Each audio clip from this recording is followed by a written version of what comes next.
Perfect. So I'm going to jump straight into the discussion for today. I wanted to introduce our panel of guests. So college students, can we all introduce ourselves? And I wanted to throw one question at you to start off. What is one word that comes to mind when you think of banks? And what is one word that comes to mind when you think of credit unions? So could we go Caitlin first, then Betty, then Tyler, then Deja, and then Rebecca? For sure. Hi, everybody. My name is Caitlin. I'm a recent graduate from Texas A&M University. And one word that I think of when it comes to banks, probably big, like a large organization. And then for credit unions, definitely community.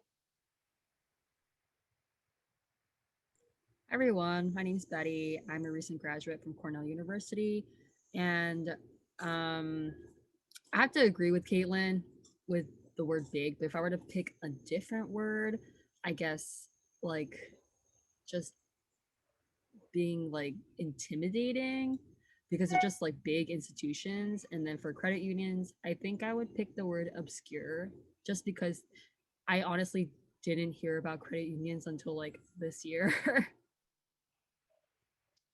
Hi, everybody. My name's Tyler Goldman. I'm a senior at Penn State University.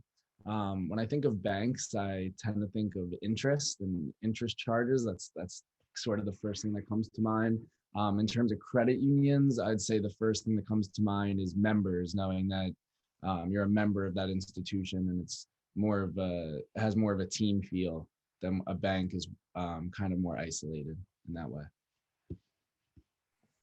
Hi, my name is Deja. I'm pursuing my Master of Nursing degree at Emory in Atlanta. When I think of banks, I think of, I guess, intuitive, just because a lot of their things you can do online, which is really cool. And when I think of credit unions, I think more personable. I'm a member of a credit union, so when I go, it's always really nice. It seems like it's like a family-oriented environment. Hi, I'm Rebecca Eubanks. I'm actually a high school senior, but and for banks, I would say accessibility because you see them more often, just everywhere in ATMs and stuff. And for credit unions, I would say safety because you just feel more safe with them. I don't know. Awesome. So let's go ahead and jump straight into the discussion. So as mentioned before, we're going to split up this discussion into 4 sections. So the first, I thought we would touch on, one of the key distinctions between credit unions and banks, being for-profit versus non-profit. So I wanted to jump straight in and ask, what are the benefits of a financial institution that is not for profit? What do you really think of that comes to mind when you think of for profit, but then also what are the benefits of a non-profit? So Deja, did you want to jump in and what are your thoughts on that? Yeah, definitely. So as a member of a credit union, I feel like one of the best things about it is definitely the interest rates that they offer on loans, be it car loans, home loans, even credit cards are really good. I know I'm in the process of refinancing my car, and the rates are just so much better than what was offered through bigger banks, like through a dealership. So I think that's really amazing.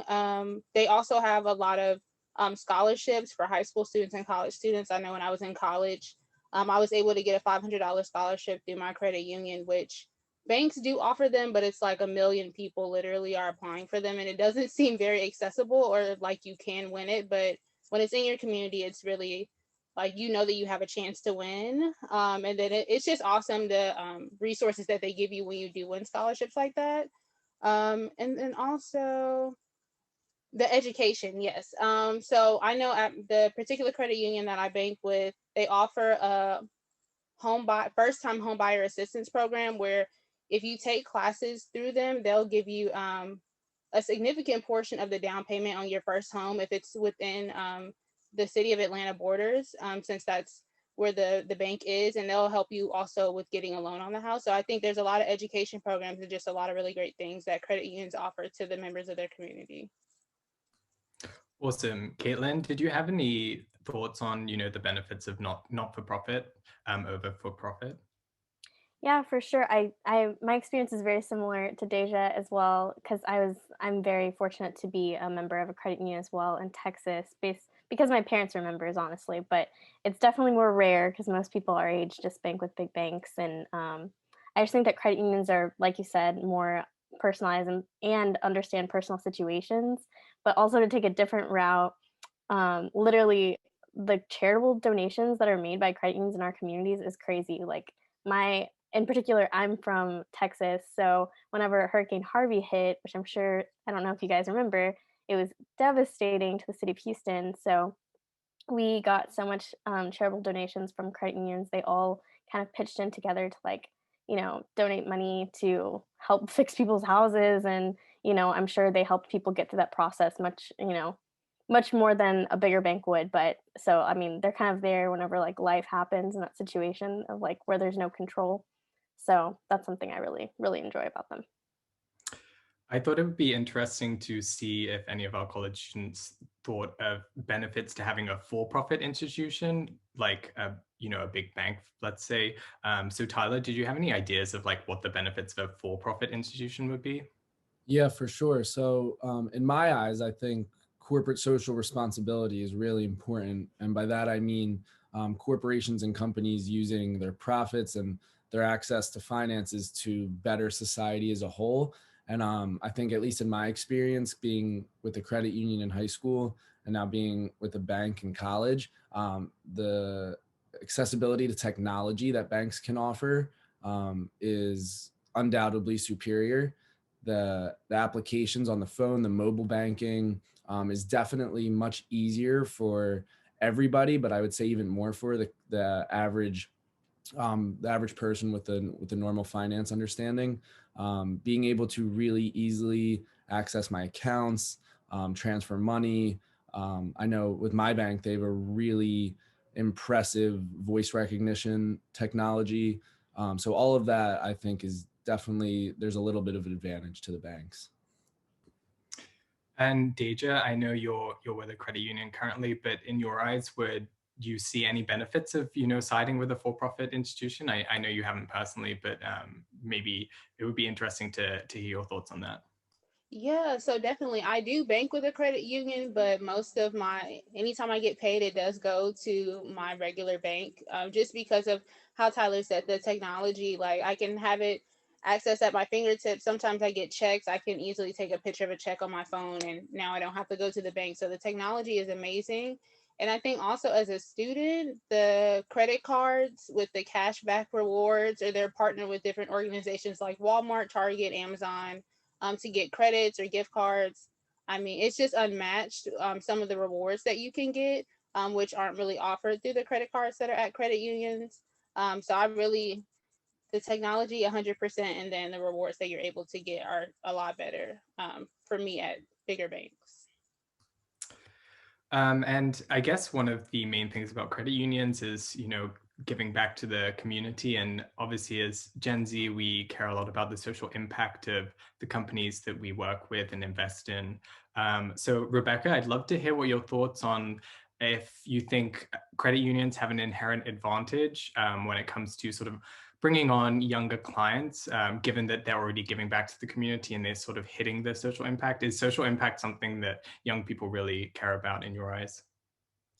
Yeah, I think they would probably see a bank as just like too overwhelming. It's too much to like handle.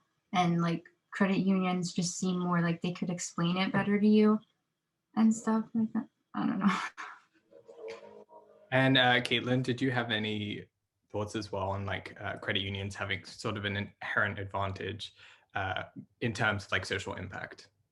100%. I think that like the social impact of things definitely affect our generation. Like I know within the past like 5 or so years, I definitely cared more about like other like, businesses such as like clothing stores and stuff like that, whether their practices were ethical or not, and whether I should be continuously supporting them. So I know that if that's back of mind for like a lot of people in my generation, the good people are doing for their communities, that credit unions are doing would be a gigantic selling point to become a member. But I think that since there's a lack of exposure to our generation, nobody knows that that's even being done. So I think they just need to kind of highlight that exposure a lot more and put that to the forefront. Yeah, no, I totally agree. I wanted to jump onto the next section. We wanted to touch on, membership benefits. So credit unions, they're a membership-oriented institution, and you're actually a part owner of the institution as a whole. Whereas banks, they sort of pay their shareholders. It's a different dynamic. I was wondering, Tyler, could you touch on if you see it as a benefit being a part owner of your financial institution, or whether that's just, sort of irrelevant to the grand scheme of things? Yeah, I think there's a lot of different things to consider in that way. Kind of like what Deja was saying earlier, how being a member of a credit union um, tends to offer you better rates on loans and kind of returning money back to the members in different ways like that. So I think as someone in Gen Z, your financial situation is at the forefront of your concerns. So any institution, if you're a member of them and that's able to help you save money, help you grow your money in comparison to a bank, I think then, yeah, being a part owner is definitely valuable and something to seriously consider. Caitlin, did you have any thoughts on being a part owner of your financial institution? Yeah, that was definitely a new aspect I learned quite recently. I mean, I definitely knew some differences between the two, but the part ownership was a neat little additional positive attribute of credit unions. I think, to my knowledge, it's almost kind of like how democracy works. Like everybody has a say, everybody's kind of equal, no matter how much money you have in that particular bank. Like you're looked at as like the end of, they want you to succeed in your financial goals, and they're going to help you get there type of thing, instead of just being like kind of I think it creates more trust and loyalty over time. Whereas like in a bank, you're like, a customer. All right, now we're gonna handle your situation and then move along. And it's like there's no like extra little spice there. So I think that that credit unions also should harp on that aspect as well. For sure. And Betty, I wanted to chat a little bit about sort of, potential limitation or something that would maybe put off younger people when applying to credit unions. Credit unions have sort of specific requirements sometimes in terms of location, but also, certain credit unions, you have to be within a certain career path to be able to apply. I was wondering if that sort of thing would like dissuade a younger person, or like would it sort of put you off with the idea of, having to hit certain, parts to be able to actually apply for membership? Great question. And honestly, this brings to mind something that I wasn't aware of, that, credit unions may have certain requirements. And I think this definitely could dissuade people from joining, especially since we already kind of don't know too much about credit unions. Like they don't do a lot of commercial advertising. There's no one to really like break it down for you. And so if people like, our age are thinking about, okay, all right, so I know there are credit unions out there, but then how do I get started? And then they come across like, oh, you have these requirements. Then I think if they already have friends around them that are using big banks, or their parents are banking with a big bank, they're probably not going to choose a credit union. Especially since like it's not being made easily accessible, like for them to join. Awesome. So jumping on to the next question, uh, a lot of the appeal of credit unions is this personal approach, and them being very approachable and sort of helping you through all of the processes when it comes to personal finance. I was wondering, Caitlin, do you think sort of that personal touch is really sort of essential, or do we just want sort of efficiency? I think that one's always a difficult one, because I think that even as a generation, like we're not a monolith. Like we don't like just, one thing over the other. Everybody's different and like their level of interaction for sure. But for me personally, like I'm from the South, I really like personal interaction and that connection. I'm like a regular at a coffee shop, so like they all know my order and stuff. And it's like, I don't know, it creates that like loyalty, just like we're talking about before. So I think that while I enjoyed that, I know a lot of people would also enjoy like, the increase in technology, doing things virtually, not having to come into the credit union, not having to speak to a person directly. So I think having those two options available for each type of person. Just because you have introverts, you have extroverts, and it's just like with any generation. I think they should just have both available. And Deja, do you sort of agree with what Caitlin just said? Do you think, efficiency or personal, the personal touch is more important? What's more important in your eyes? So I'm glad that Caitlin said that, because I'm like the other side of the same coin. I really appreciate efficiency. So while I think a personal touch and great customer service is great at credit unions, honestly, it's my last resort to come in. Like if I'm coming in or if I'm calling in to receive help on something, it means that I've exhausted all other options. So it's not something that I want to do, and it's not something I do very often. I avoid it if I can, but definitely the efficiency portion is better for me, because I want to be able to figure it out on my own, not necessarily have to receive help from my institution for a lot of different things. And I think that leads perfectly on into our next section. I wanted to touch on sort of one of the most commonly noted downsides to credit unions being maybe like them being a bit behind when it comes to technological developments. I was wondering, Deja, again, as you have experience with credit unions, do you think that credit unions have efficient online services, or what are maybe some like tips that you would advise on like how to maybe improve it? So I'll speak on the credit union that I bank with. I don't think that the technology services are there really. What I look for in a bank is honestly to be able to do things on my phone. Even me getting on my computer to have to access a website is too much for me. So I'm like, if I have to get on the computer or come to the bank to do things, I know for my credit union, I maybe go once a quarter. To deposit money that I've saved in my actual bank to put into my account, since like you guys said, we are part owners. I definitely want to be giving back to the community, but I think it's really the technology piece for younger people. Since it's not there for many of the credit unions that I've seen, or it's kind of in the beginning stages, so everything still looks kind of antiquated, or it's not very intuitive to maybe transfer money or do different simple things, or things that we may consider simple banking wise. I just think it's something that should be looked into for newer generations to be more open to joining credit unions. Awesome. Betty, did you, so when it comes to approaching or like choosing a bank, what in your eyes is like the most important like online services, especially like nowadays, as a college student, we grew up with technology around us. What is like the most important online services in your eyes when it comes to approaching a bank? So there are a few, but I think one of the major ones would be having a mobile app.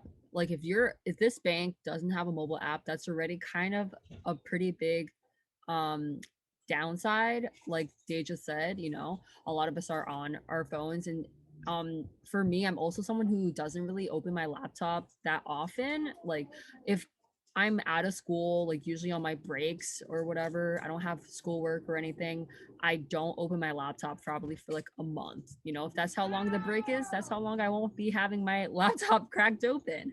And I also think that there definitely should be options to be paperless. If you can't go paperless, then that's honestly like, I don't even know why you wouldn't offer that option, especially because, trees and like nature, and we want to be sustainable.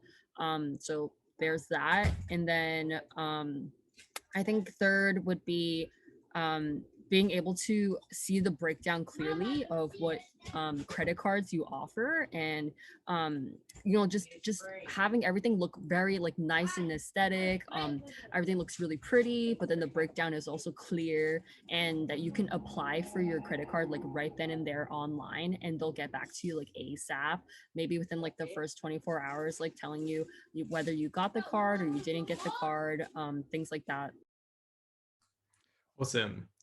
And so I guess the final question in the technology part I wanted to touch on is, going into the future, do we have any predictions on what the next big thing in like online banking is? I know that's a pretty like big question, but Tyler, did you have any ideas of, what maybe credit unions could do to like, get ahead of the game when it comes to technological developments? Yeah, I'm gonna base this question off of something that I think would be beneficial. But clearly, right now with Gen Z, Venmo is the most popular thing. When anyone our age thinks of online banking, even though Venmo is not a bank per se, that's right what you think of. So one downside of Venmo for me is I'm constantly splitting transactions with friends or family whenever we're going out somewhere or whenever I'm splitting anything. And when I have to send that money to my bank account and you do that instantly, you're charged 1% on that. And even though that's not so much, when the amount gets pretty high, it tends to be annoying. So what I think is I would love for banks or credit unions or the technology in banking to put that into one place where it's sort of Venmo technology through all the different banks. So I can split right there and then with my bank and with my friend's bank so that we don't have to go through that 1% charge and more just a ease. So we can directly send it without having to physically receive the payment, then send it, then wait. So it's just right there and then no problems. That's my opinion.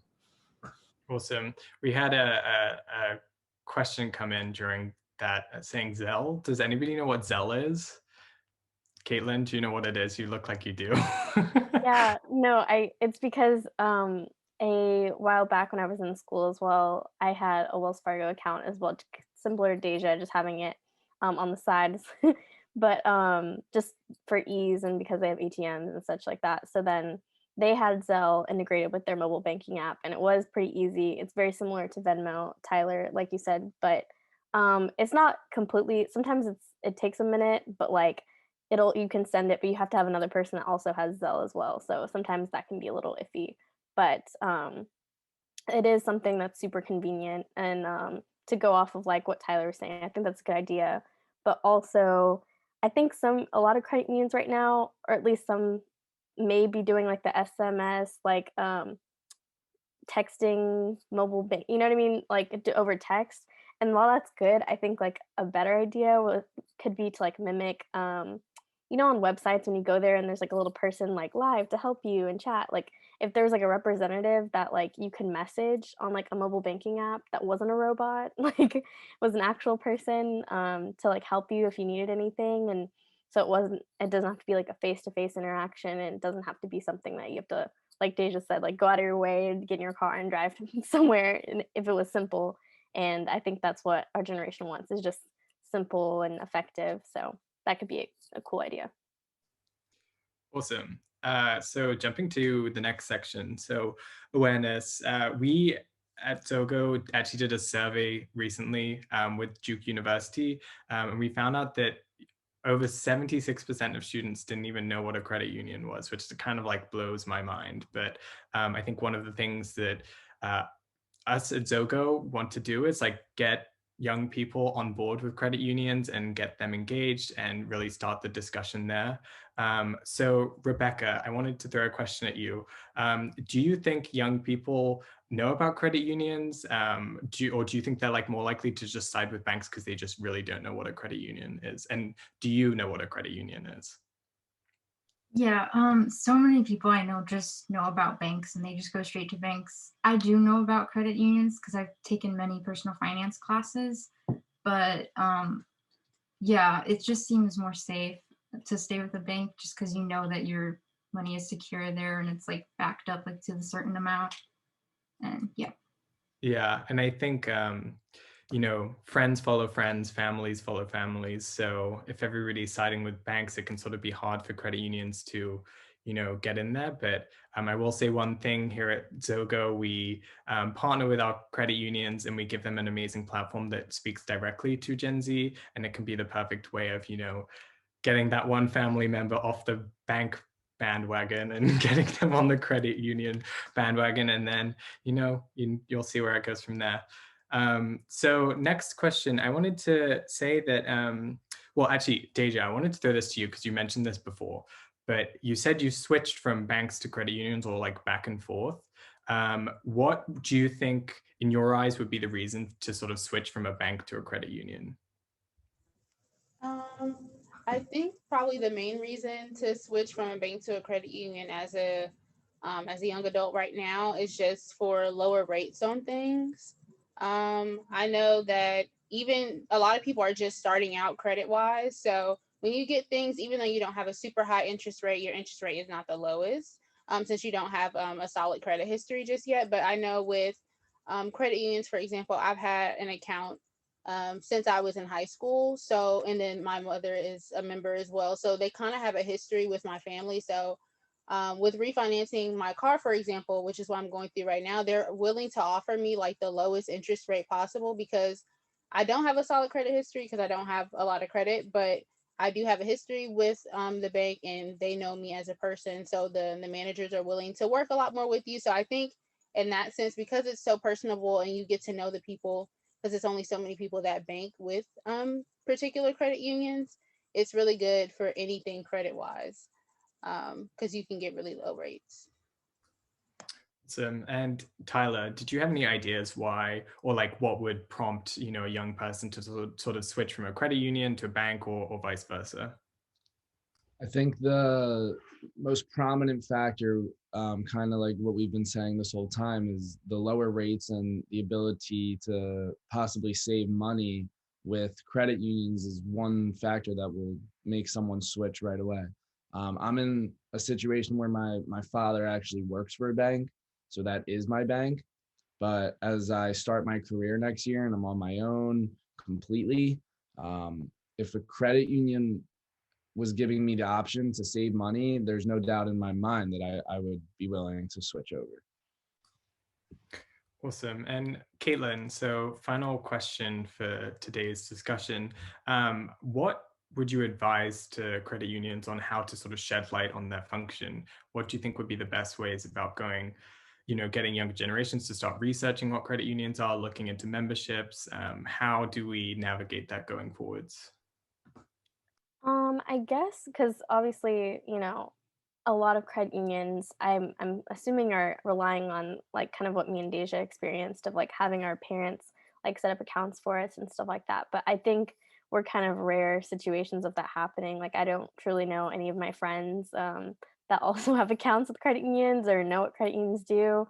So I don't think they should rely so heavily on like families just kind of passing that information down or kids just kind of ignoring their parents and then being like, no, I mean, I see Chase everywhere. I want a Chase account instead, or, things like that. So I think that, or even schools, like having schools, like, I don't know. I don't think schools and parents should be the only thing they're relying on as middlemen to get like the younger generation. Like, I think marketing directly to them, like we're marketed everything else in this world, would be probably the most effective option, in my opinion. Awesome. Well, I think that pretty much wraps up our discussion for today, but we have plenty of questions in the chat and the Q&A function, and please keep on sending them in. We'll continue to answer questions for the next 20 minutes. So let's go ahead and dive into some of these. So let's see. So an anonymous user asks, what would be the best way or ways to connect or communicate with Gen Z about credit unions? So we just sort of touched on that, but which media platforms should credit unions utilize to gain exposure with Gen Z? So Betty, did you want to answer that? What are some like specific social media platforms that come to mind when you think of like tapping into Gen Z? So I think Instagram and TikTok. Like in a few years back, it was mostly Facebook, and that's pretty much died out. And to my surprise, there are quite a lot of people our age who don't use LinkedIn either, so I wouldn't use that. And if I were to pick like a social media to keep and have everything else deleted, I would pick Instagram. And then again, I think TikTok is great because people are able to digest information in bite-sized pieces, like through visual and audio. And so TikTok and Instagram are probably like the platforms where most people our age are on and will pay attention to. Yeah, yeah, I totally agree. I think Instagram is sort of the key one when it comes to, the whole of Gen Z. I think TikTok definitely taps into the younger portion of Gen Z. And as Betty mentioned, it's an amazing platform for sort of bite-sized content. And that's something we've realized that, Gen Z really love like short pieces of content, even if it's just, like 10 seconds long or like 15 seconds long. If you can just get like a couple of facts in there, then they're more willing to digest that rather than sort of sit through like a 10-minute long YouTube video. I think Okay. also, oh, sorry, Yeah. Lucas. No, go ahead. Yeah. No, I was just going to say, I think also, going off of what Betty said just a little bit, I think it's interesting because our generation also just is going with what's trending. So it's kind of interesting if you guys are like coming to these webinars and hearing what we're saying. It could change in the next like few months because of how fast everything changes with these social platforms and stuff. So I think keeping up to date with like trends and like what people our age like and what they're on social media wise would be like your best course of action. So we got another question saying, in order to keep the costs down, we cannot advertise a lot. How would we overcome that? I'm going to say one thing and then I'll throw it out to our students, but, social media is free. It's, it can be sort of take a bit of time to get to use with the platform and wrap your head around it. But these are free tools and you can post as much as you want and really like use that to your best advantage. But I don't know, Tyler, did you have any ideas of like maybe how they could advertise without, investing a lot of money, especially when it comes to younger people?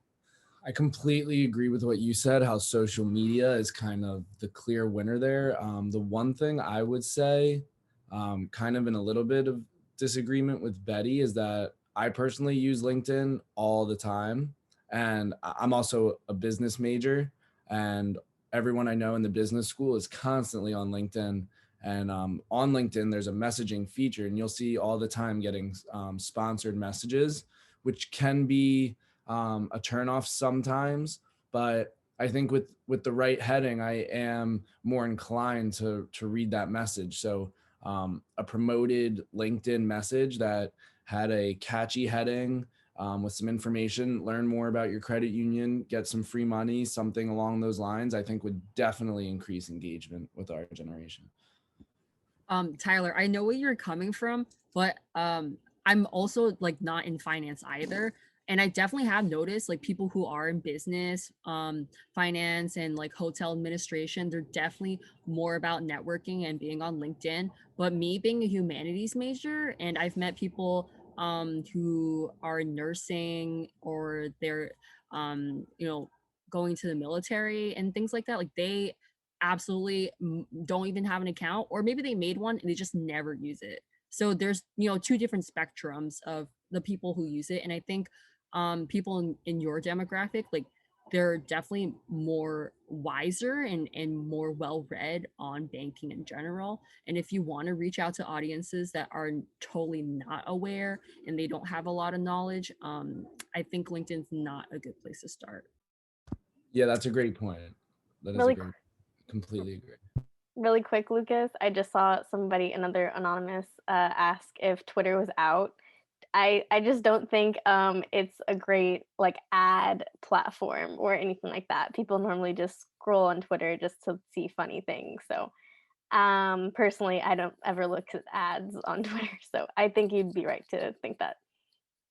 Yeah, I will say that, and I think it was Tyler that touched on this, but sort of advertising, the discount elements or like money off or stuff like that, that really draws in young people. And for us at Zogo, our app is built around, earning gift cards and having those like brands like Amazon and Netflix and all these other things, they really like catch young people's eyes, and the idea of like getting, free gift cards, not like free, but you have to actually work for them. But that's always really appealing. So, and something to consider. So let's have a little look through. Also, students feel free to reply on the Q&A function. If we're not covering it, you can always type an answer. So Randy says, what does the word or the term cooperative mean to you, like in your eyes? So I don't know. Deja, did you have any ideas of like the word cooperative? Does that resonate with you? So it does.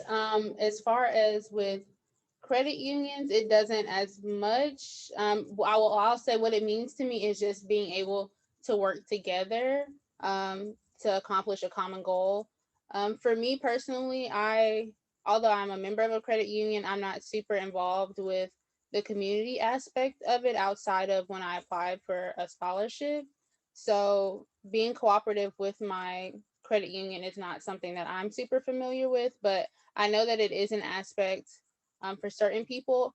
I'm not sure who those people are, but I know that they definitely have a lot of volunteer opportunities. Well, pre-COVID, there were a lot more volunteer opportunities to be able to get in the community for like Habitat for Humanity and stuff like that. It was stuff that was pretty cool to see a credit union doing because I didn't really know what it had to do with the credit union. But for cooperative is not really a word that I relate with the credit union personally. Interesting. Okay. Yeah. Personally, for me, I think cooperative comes off a little bit too corporate for it to be like you know, I don't know if that's supposed to reel people into your credit union, but yeah, I think something a bit more community focused and also maybe a little bit more casual. Cooperative, I can't even like say it. That's probably not a very good sign. Anyways, moving into the next question. So Brianna says, a few people have mentioned that credit unions don't advertise as much. So I know we touched on advertising a little bit before, but she says, I'd be curious what they would consider effective forms of advertising. So do we think, you know, written content, video content, you know, GIFs? I don't know, what resonates with you guys? Who wants to jump in first? Tyler, go ahead. I think video content is probably the best way to go.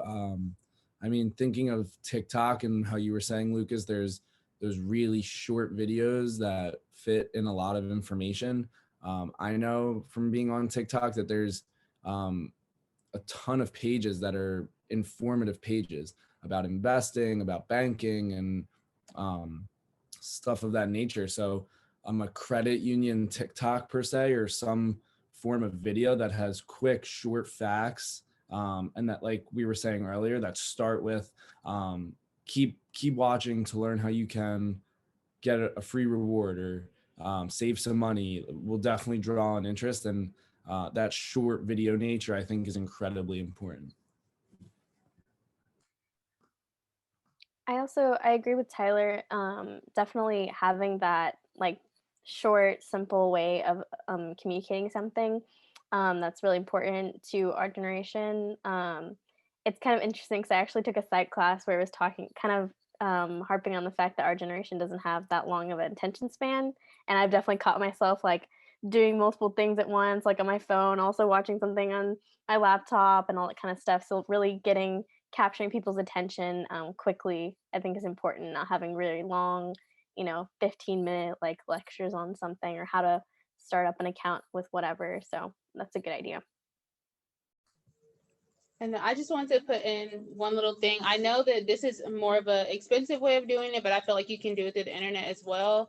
I recently got mail from a credit union that said if I open an account within a month's time, if I met whatever requirements, spending a certain amount of money, making a certain amount of deposits, then they give me $150. So I'm like, I might as well do it. Like, I'll join the credit union and do whatever the requirements are because I'm going to put that money in my bank anyway. So I think things like that, so that you get engagement in your credit union. And because I have to do it over a month's time, I may get used to the credit union and banking with them and be like, hey, maybe I do want to move my money to this bank because it does seem efficient. So that's something you could maybe advertise through the internet or through your Instagram or whatever social media.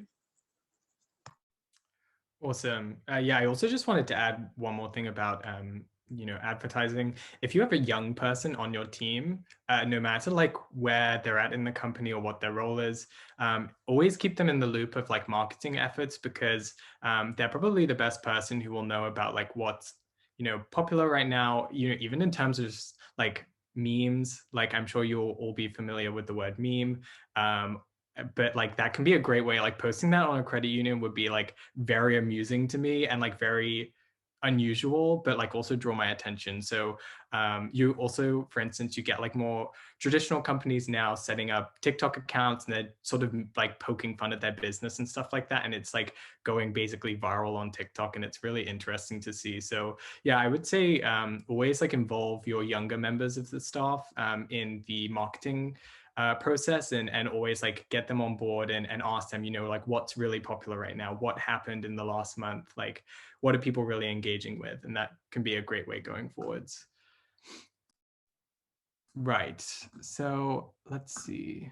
Also, Lucas, really quick, somebody else in the chat mentioned that like, are students aware that credit unions are insured by the NCUA up to 250K, which is equivalent to banks being insured by the FDIC? I did not know that at all. So thanks for letting me know that. But so that answers your question. I don't think they know. I don't think they know. I also didn't know that. But yeah, that's awesome. You see, this platform is the perfect place to start like the discussion, and then yeah, hopefully we can get younger people on board, but it's all about like getting the word out some way.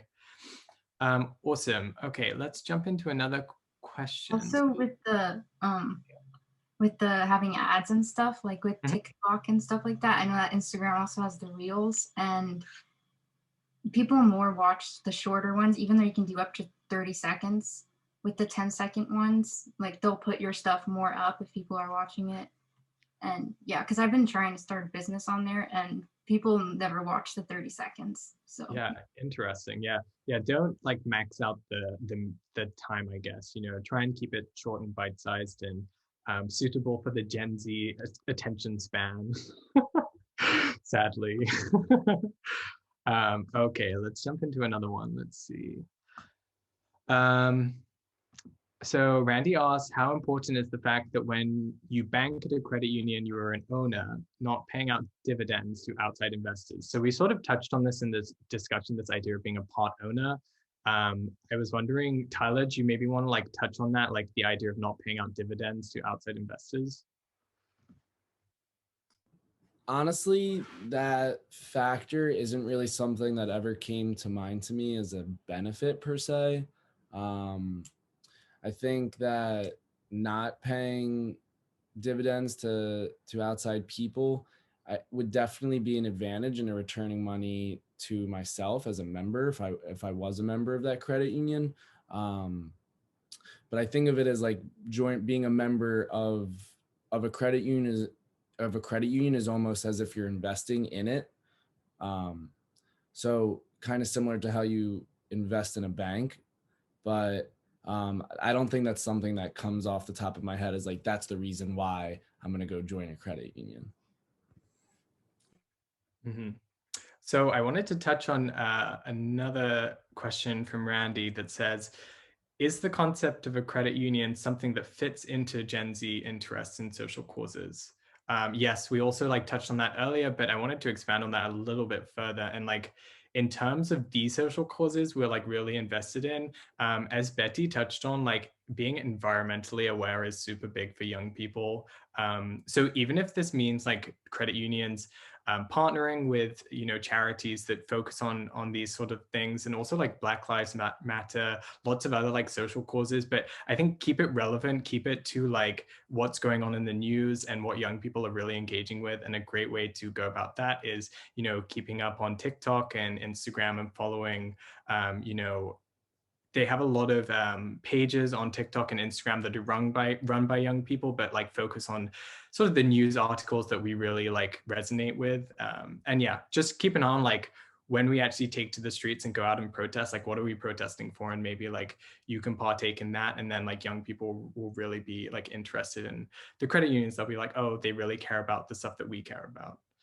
So that's just an idea from my end. I don't know if anybody else wanted to jump in about like how credit unions fit into like the whole social cause image, and what are the social causes that young people like us really care about.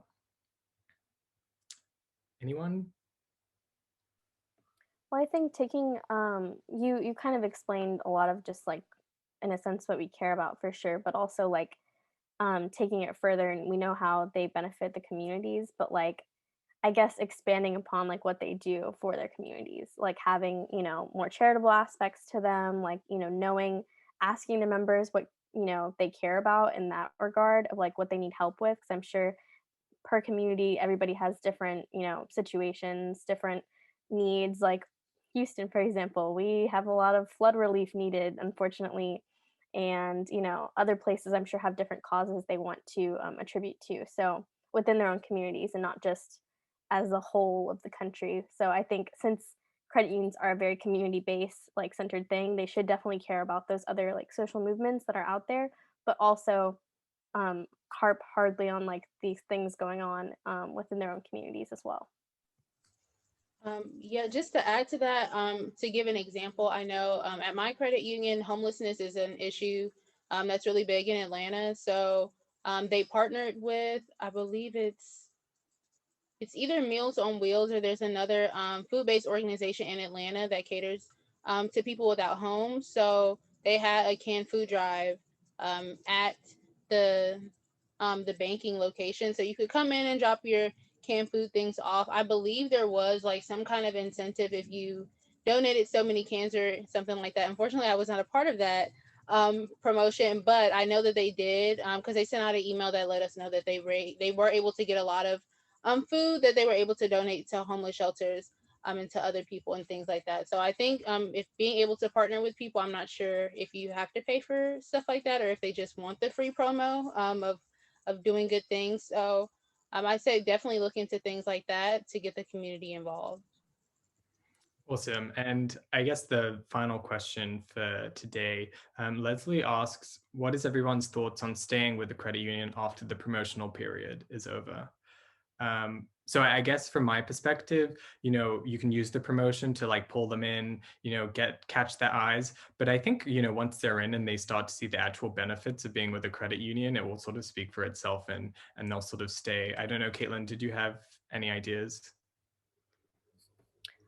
Personally, I think that if there's, promotional period and they are offering certain things, kind of similar, I was going to touch a little bit on, I think Deja answered the question in the chat, but they're talking about what accounts would like people in our generation be like, I guess, attracted to. And I think right now where I'm at, I just learned about like high yield savings accounts that I did not know existed before. Actually, I learned that information on TikTok, which is hilarious. But just getting a higher interest on like just having my money sit there in a credit union would be great. So I think if they like implemented those sort of things and then had those great promotions, I would definitely stay with a credit union. I mean, I am a credit union member, but hypothetically speaking, if I was not, I would definitely if they had those aspects, stay after a promotional period. Awesome. Well, I think I'm going to wrap up this webinar for today. I was wondering if you could all comment in the chat to let us know if you enjoy these series, if you want us to keep on doing these. We are planning on doing them on a monthly basis, but it would be great to hear from you in the chat if you enjoy these and what actually you find interesting about these discussions and what maybe we could do going forwards. But I just wanted to say a big thank you to all of my guests today, my wonderful college, recent grads, and high schoolers. So thank you so much, guys, for joining us today. And yeah, we will be back next month to discuss a different topic, probably a few different college students with us. And then, yeah, we'll see you all then. All right, bye, guys. Bye. See you later.